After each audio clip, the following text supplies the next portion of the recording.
Ketua.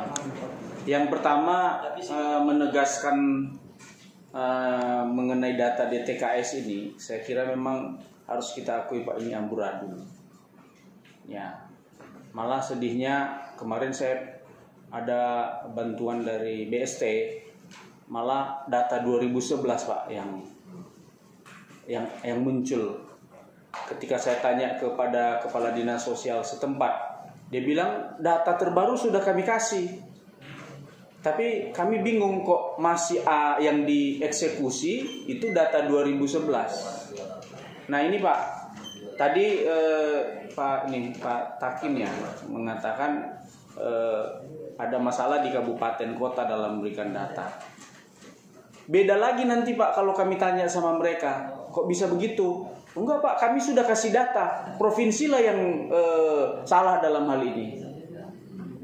Ya, jadi benang ini Pak yang harus kita cari jalan keluarnya. Jangan kesannya ketika kita tanya di provinsi menyalahkan kabupaten kota. Ketika kita tanya di kabupaten kota, yang salah di provinsi. Jadi kita pun jadi bingung siapa yang harus bertanggung jawab dalam hal ini. Dalam kondisi itu yang jadi korban masyarakat jadinya gitu. Yang layak menerima akhirnya tidak layak menerima hanya gara-gara persoalan di internal kita, dari internal eksekutif gitu. Nah, ini kami minta untuk segera diperbaiki. Jangan sampai pada tahap kedua nanti kalau memang ada muncul lagi persoalan ini. Jadi akhirnya semua monitoring yang kami lakukan di daerah itu tidak ada artinya. Kami sudah sampaikan semua informasi ini, tapi ketika nanti masih muncul persoalan yang sama, seperti buang-buang uang kita. Kami sudah rajin monitoring, kita sama-sama mempertaruhkan kesehatan kita ini kalau turun ke lapangan.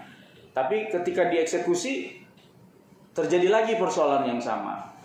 Yang kedua, ini klasik sekali Pak, soal peserta BPJS ini. Beberapa kami temukan dan keluhan masyarakat kepada kami adanya masyarakat ini pergi ke rumah sakit, ya miskin. Ketika dia menunjukkan kartu BPJS-nya, kepesertaannya, kata rumah sakit, Pak, ini udah nggak berlaku. Siapa sebenarnya yang mengeksekusi ini Pak? Kenapa masyarakat yang punya kartu BPJS dia tidak tahu kalau kartunya sudah tidak aktif lagi? Dan ini banyak. Kami mohon nanti supaya, maksud saya begini, kalau seandainya itu persoalan itu ada di kabupaten kota atau di desa, mohonlah diberi petunjuk, diumumkan tuh di desa, supaya dia tahu, oh nama saya sudah tidak lagi tercantum sebagai peserta PBI. Jadi sehingga dia tidak seperti sudah datang di rumah sakit, ternyata namanya sudah tidak terdaftar lagi. Dia punya kartu, merasa selama ini kartunya masih aktif, ternyata sudah tidak aktif lagi. Yang ketiga, masih banyak panti swasta, kita sudah bahas tadi Pak. Tapi Pak Kadis, saya memang sudah tahu kalau Pak Kadis melalui gugus tugas sudah menjangkau semua panti asuhan swasta yang ada di kota Medan dan sekitarnya. Tapi jangan Bapak lupa bahwa ada panti asuhan di kabupaten kota. Ya. Dan ternyata gugus tugas kabupaten kota itu ada yang masih belum memberikan bantuan kepada panti-panti asuhan swasta. Nah, kami mohon, kalau saran kami Pak, semua panti swasta ini yang ada datanya maupun yang tidak ada datanya di Dinas Sosial Provinsi ini dibantu. Ya, jangan pilih kasih, jangan hanya kota Medan dan sekitarnya. Semua yang namanya panti asuhan, kalau boleh dibantu semua Pak. Swasta itu juga tidak semua Pak bagus keuangan panti asuhannya. Saya pernah jadi pengelola panti asuhan swasta Pak. Jadi tidak semua, ada juga yang ngos-ngosan.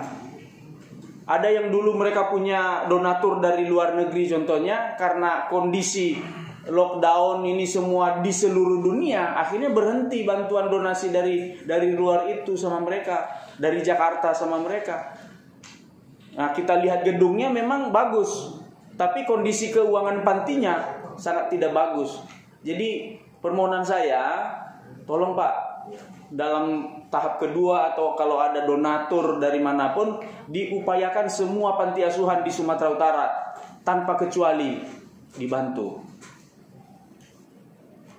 Yang ketiga, miris memang melihat, yang keempat, miris melihat foto tadi yang ditunjukkan oleh Bapak terkait panti asuhan milik kita, milik pemerintah. Nah, ini kalau saya secara pribadi inginkan Pak, nanti sungguh-sungguhlah buat anggarannya. Kita sungguh-sungguh buat anggarannya. Nanti bisa komunikasi dengan pimpinan di sini. Kita usahakan semua panti itu kalau boleh dalam 1 tahun 1 anggaran 2021 itu kita bangun semua. Layak, jangan seperti itu. Dan kemudian Pak, kalau sudah dibangun, ini masalah kita, masalah pemeliharaan Pak. Biasanya bangunan pemerintah ini Pak, asal sudah dibangun, pemeliharaannya tidak jelas. Padahal ada anggaran pemeliharaan.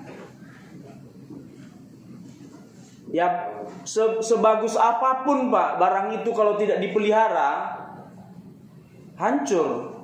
Jadi semegah apapun bangunan panti asuhan itu Pak, namanya anak-anak yang tinggal di rumah. Mana tahu dia soal kebersihan segala macam. Nah, kami mohon nanti ini benar-benar diperhatikan. Saya sepakat kalau panti-panti asuhan milik pemerintah ini diperbaiki semua. Jangan hanya 1-2 begitu. Tetapi nanti kalau boleh ini benar-benar dipelihara Pak. Jangan seperti bangunan-bangunan lainnya. Nah, seperti nanti kita dianggap mengeksploitasi kondisi yang ada sekarang ini. Lalu kalau kita tanya, siapa yang salah? Siapa yang salah? Kalau panti asuhan yang di Gunung Soli yang Bapak sebutkan tadi itu, kalau saya tidak salah itu bantuan dari BRR dulu itu. Yang sekarang Pak Sugian di situ sebagai UPTD-nya. Itu dari BRR, sejak beliau dulu pernah jadi kepala Satker BRR sosial di sana. Dia kenal sama saya karena dulu saya punya panti asuhan juga. Nah, itu bayangkan Pak, BRR itu sudah tahun berapa sudah meninggalkan Nias, hingga sekarang masih belum dibangun oleh pemerintah. Sudah lebih 10 tahun. Kalau tidak ada BRR berarti tidak bangun juga apa itu panti asuhan itu. Nah, dan yang terakhir, kalau bisa Pak, kita di DPRD khusus Komisi E, kami minta data DTKS itu Pak, dikasih sama kami. Ya, maksudnya apa? Karena kami kan sering monitoring, terutama yang kalau ada yang update terakhir lah, supaya ketika kita ditanya di lapangan, kita bisa jawab, oh ini datanya. Nah, kalau diperkenankan, kita dilibatkan gitu dalam memberikan masukan soal siapa sih sebenarnya. Kalau bisa ada semacam tempat untuk melapor ke Dinas Sosial Provinsi. Ternyata seperti keluhan-keluhan yang selama ini dari masyarakat, yang layak tidak terima, yang tidak layak itu yang terima. Jadi kita buka posko pengaduan masyarakat, call centernya, atau WA atau email, sehingga Pak, ini kalau bisa nanti semua data laporan masyarakat itu kita evaluasi juga. Jangan hanya udah buka nanti posko pengaduan tapi ternyata tidak dievaluasi. Makanya saran kami untuk tahap kedua, kalau boleh jangan terburu-buru. Kita selesaikan dulu persoalan data ini, nanti baru kita salurkan bantuan tahap kedua. Dan kami lebih senang kalau bisa dalam bentuk uang, jangan lagi dalam bentuk barang. Biarlah hidup UMKM yang ada di desa-desa itu, ya, sehingga tidak ada lagi juga nanti kendala soal pembelian ini tidak sesuai, mutunya tidak sesuai dan segala macam. Jadi kalau uang dia aman, jadi bisa menghidupkan juga perekonomian yang ada di kabupaten kota. terakhir usul kami supaya tidak terjadi persoalan di masa persoalan yang seperti ini, Pak. Saya mau tanya dulu sama Pak Kades, berapa jumlah kakak kita di Sumatera Utara semua, Pak?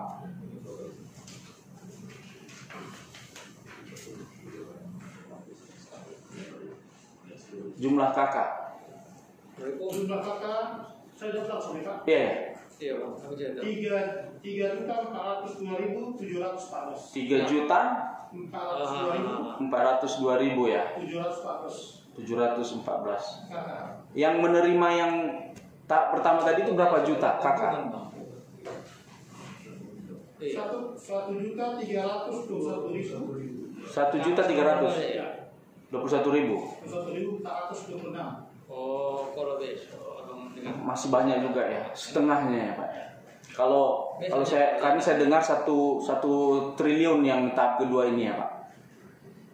Dana untuk gugus kita yang mau direfocusing 500 juga atau 1 M 1 T 500 juga, berarti 1 T semua nanti. Oh yang kedua, sebenarnya ada hal yang lebih gampang Pak. Kalau kita mau bilang biar masyarakat Sumatera Utara semua senang, kalau bisa semua yang 3.400.000 ini Pak kasih semua bantuan, selesai persoalan. Tidak ada lagi yang bilang, oh saya udah terdampak, saya tidak kasih, belum dapat gitu. Kasih aja 3.400.000. Yang 1 T itu kan 500 yang sudah kita belanjakan nih. Tersisa 1 T lagi. Udah kasih aja semua. Aman persoalan. Nggak ada lagi yang protes. Mau kaya dia, mau miskin dia, kasih aja sama dia. Nanti kalau dia memang mengembalikan urusan dia lah itu. Tapi dalam bentuk uang tunai ya. Jangan lagi dalam bentuk sembako. Jadi kalau ada orang kaya yang merasa tidak layak menerima, langsung dia kembalikan bantuan itu. Terima kasih.